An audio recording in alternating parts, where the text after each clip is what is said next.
Well, this summer, and especially as we head into the 4th of July holiday, thousands of families, they're going to be spending time at pools, lakes, and other waterways. And while we know it's often a great way to cool off, it's also one of the busiest times of year for water-related emergencies. And joining us this morning is Michael Johnson. He is the Senior Aquatics Supervisor with Mecklenburg County Park and Recreation. And you have some important water safety reminders for us. Oh, absolutely. Okay, we're so grateful that you are here. So as we're heading into the 4th of July holiday, what are some water safety concerns that typically increase during this time of year?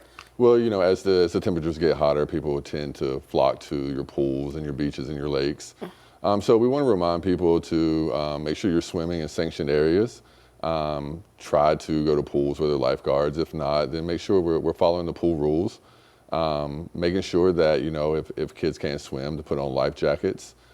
Make sure you follow all boating safeties, and especially if you're going to the beach, you know, follow the lifeguards' advice, you know, with rip currents, and always watch out for the weather. I know you were mentioning to me moments ago that July is one of the biggest months for water-related issues. Yes, there are a lot of fatal, non-fatal drownings that happen in July. It's one of the leading months that this happens in, followed by June and August. Okay, that's definitely concerning. For those parents out there, we know, especially with the holiday coming up, you know, being aware is key. It's critical. What are some biggest mistakes that parents may not think about or may not make? A lot of the times, especially at pools where there are lifeguards, parents will rely on those lifeguards to be the water watchers for the children, which typically they are. But, you know, when you go to the pool with your kids, make sure that you're being very vigilant towards them. Make sure you know where they are at all times, especially for kids under the age of 3, be within arm's reach. Make sure that you're giving your kids a break every 15, 20 minutes. You know, give them a snack, let them go to the bathroom.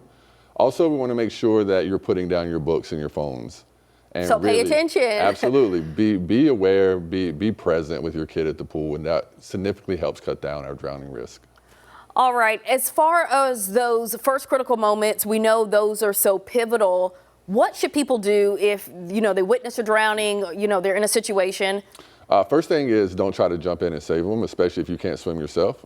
We have a saying that's reach, throw, don't go. Find something, reach it out to them, see if they can grab onto it. Call 911 immediately.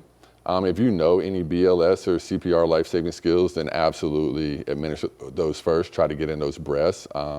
That's how we stop the drowning process, is introducing oxygen to the system. And then, you know, if they don't have a heartbeat or if they're not breathing, then we go into CPR.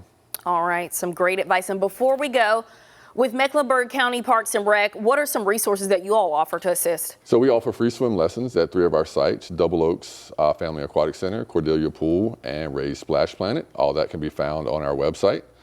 We also offer formal swim lessons at all of our facilities, so that too can be found on our website. And we have many events, safety around water days.